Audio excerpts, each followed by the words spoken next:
Hey, it's me, Angie. I am here in my studio, and today we are going to make a cute s'mores. What you need is some super Sculpey ultralight clay, and I'm using Sculpey 3 tan and chocolate, a tiny bit of Sculpey 3 white and black, and a tiny bit of pink for the mouth and eyes and tongue. I am also using pastels and a little bit of Bake and Bond from Sculpey. I'm pretty much just using a knitting needle, a knife tool. I used a rolling pin, and I did use some letter stamps and a more fine detail tool, although you could just etch it in like with the knitting needle or any kind of pointed tool like this. But this is just how I did it. Oh, and of course I needed a sort of a soft paintbrush to put the pastel coloring on to make it toasted.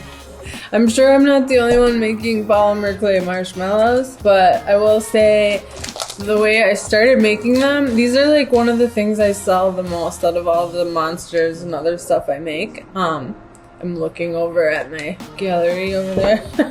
But when I first bought this, I bought it to use for cake toppers because like if you're using a whole bunch of like the regular polymer clay and you build a big cake topper, it's kind of too heavy a lot of times and will sink through the frosting and even into the cake. So I was trying to try my hand with the lightweight clay, but the first time I ever put my hands in it, I was like, this feels just like a marshmallow. So I started making marshmallows, and that was that. I think I used it in one cake topper. Anyways, let's make this s'more. You guys want to make this s'more? I bet you will like to make it. Okay.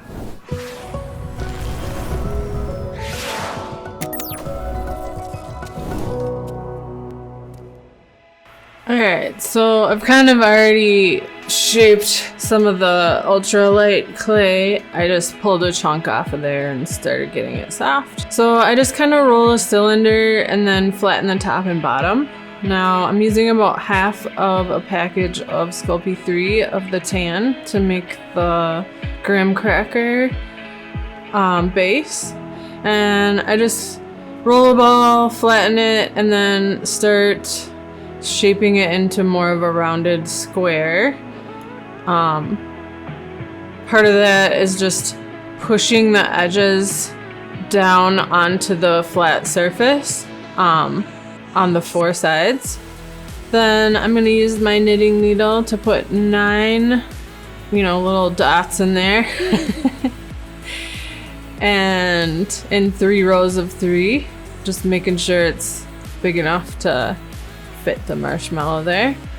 Now I'm rolling up a chunk of the chocolate colored clay, and I got a little base here.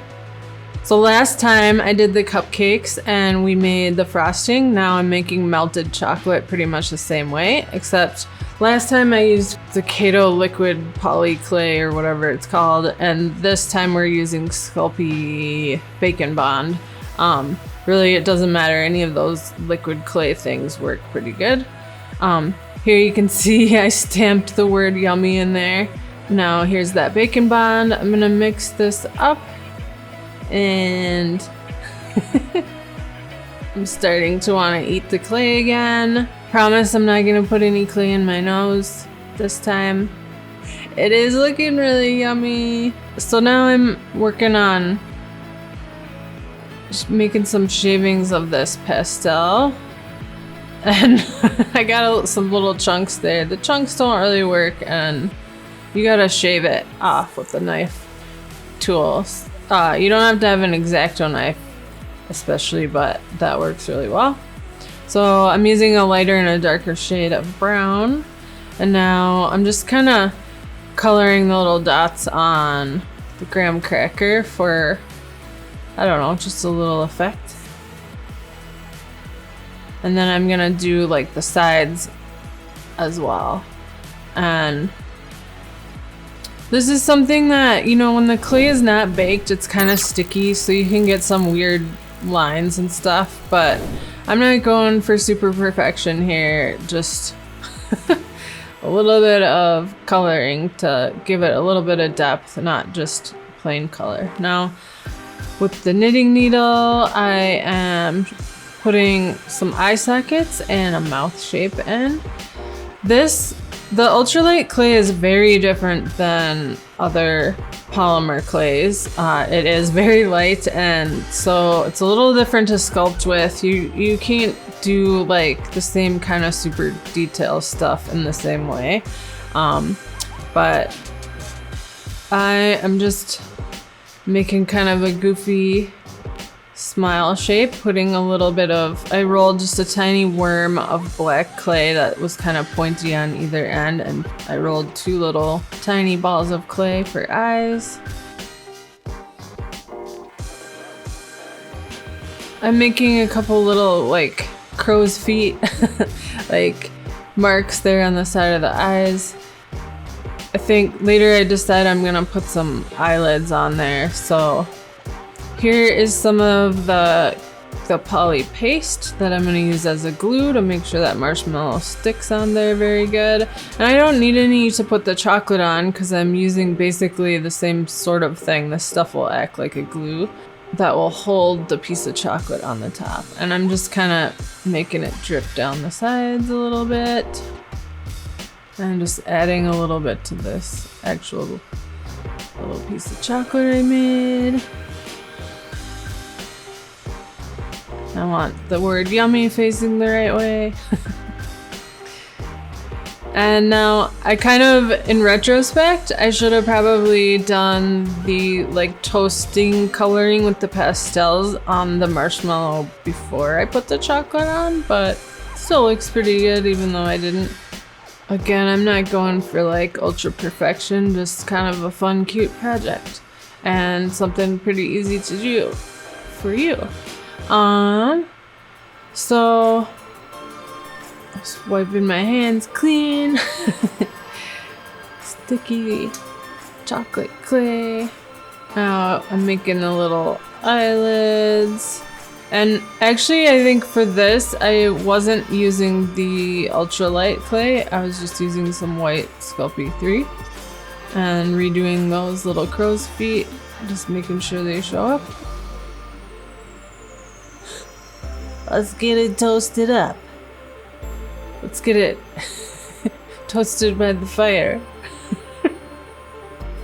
So yeah, I just kind of, you know, dip it in there, and it's not quite like painting, but it will show up in like different ways. So if you notice, I'm kind of, I mean, I know I have it on like fast speed here, but I'm kind of doing a little bit of a stippling, like pushing the brush in and out rather than like painting as much. But I do a little bit of both, but it's just a good way to start to make sure that I'm not gonna get like a big weird line on there. But oh, haha, I forgot. I made the little pink tongue. There's kind of a little like blip on the black part of the mouth there, and I wanted to cover it up. I think it looks pretty sweet. I'll show you some pictures here. Isn't this such a cute s'mores? Yum!